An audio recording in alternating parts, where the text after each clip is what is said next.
Net JRF मंत्रा में आप सभी का स्वागत है। आज हम एक बहुत ही जरूरी सवाल पर बात करने वाले हैं। क्या सिर्फ, जी हां, सिर्फ 40 दिनों में यूजीसी नेट जेआरएफ की तैयारी करना मुमकिन है? और अगर हां, तो कैसे? तो क्या आपके पास भी एग्जाम के लिए सिर्फ 40 दिन बचे हैं और दिमाग में यही चल रहा है कि क्या इतने कम समय में जेआरएफ क्लियर हो सकता है? तो इसका जवाब है हां, बिल्कुल मुमकिन है। अगर एक सही और डिसिप्लिन्ड प्लान को फॉलो किया जाए ना, तो इस गोल को अचीव किया जा सकता है।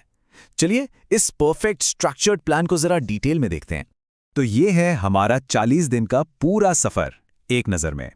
हमने इसे 4 हिस्सों में बांटा है।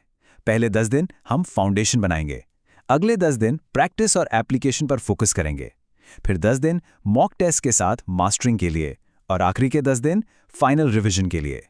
चलिए अब इस 40 दिन के मास्टर प्लान को इन 4 आसान फेजेस में तोड़कर समझते हैं। देखिए, हर 10 दिन के फेज का एक खास मकसद है। पहले 10 दिन हमारा फोकस होगा पेपर 1 और 2 के बेसिक्स मजबूत करने पर और साथ ही नोट्स बनाने पर। अगले 10 दिन हम कॉन्सेप्ट्स को रिवाइज करेंगे और प्रीवियस ईयर क्वेश्चंस यानी PYQs सॉल्व करेंगे।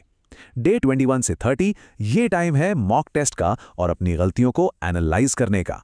और आखिरी 10 दिनों में हमें सिर्फ और सिर्फ PYQs प्रैक्टिस, क्विक रिवीजन और हाँ, स्ट्रेस मैनेजमेंट पर ध्यान देना है।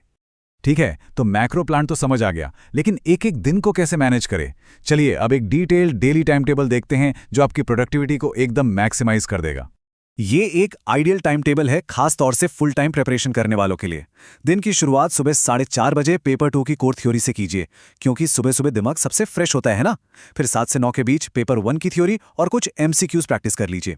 दोपहर में पेपर 2 की डीप स्टडी और शाम को PYQs और मॉक टेस्ट के लिए टाइम निकालिए। और हाँ, रात को सोने से पहले रिविजन, ये तो मस्ट है। आप देखिए, इस टाइम टेबल की सबसे अच्छी बात यह है कि ये पेपर 1 और पेपर 2 के बीच एक बेहतरीन बैलेंस बनाता है। जहां पेपर 1 के लिए टीचिंग एप्टीट्यूड, ICT और डेटा इंटरप्रिटेशन जैसे स्कोरिंग टॉपिक्स पर फोकस किया गया है, वहीं पेपर 2 के लिए कोर कॉन्सेप्ट्स और डीप स्टडी को प्रायोरिटी दी गई है। यही बैलेंस आपको सक्सेस दिलाएगा। सिर्फ टाइम टेबल फॉलो करना ही काफ़ी नहीं है, राइट?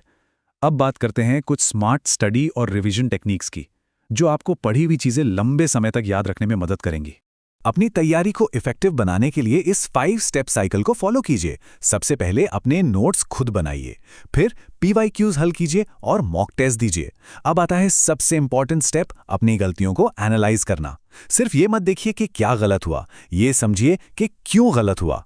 क्या कॉन्सेप्ट में कमी थी या कोई सिली मिस्टेक थी? और आखिर में सोने से पहले अगले दिन की प्लानिंग जरूर करें।